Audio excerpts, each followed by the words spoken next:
கர்த்தாவே, ஆழங்களிலிருந்து உம்மை நோக்கி கூப்பிடுகிறேன்.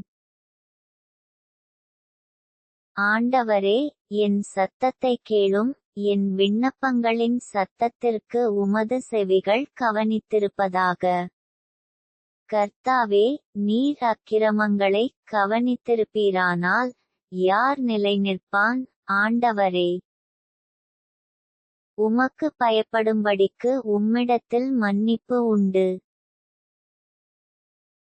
கர்த்தருக்கு காத்திருக்கிறேன், என் ஆத்துமா காத்திருக்கிறது, அவருடைய வார்த்தையை நம்பியிருக்கிறேன். எப்பொழுது விடியும் என்று விடியற்காலத்துக்கு காத்திருக்கிற ஜாமக்காரரை பார்க்கிலும் அதிகமாய் என் ஆத்துமா ஆண்டவருக்கு காத்திருக்கிறது. இஸ்ரவேல் கர்த்தரை நம்பியிருப்பதாக. கர்த்தரிடத்தில் கிருபையும் அவரிடத்தில் திரளான மீட்பும் உண்டு. அவர் இஸ்ரவேலை அதின் சகல அக்கிரமங்களினின்றும் மீட்டுக்கொள்வார்.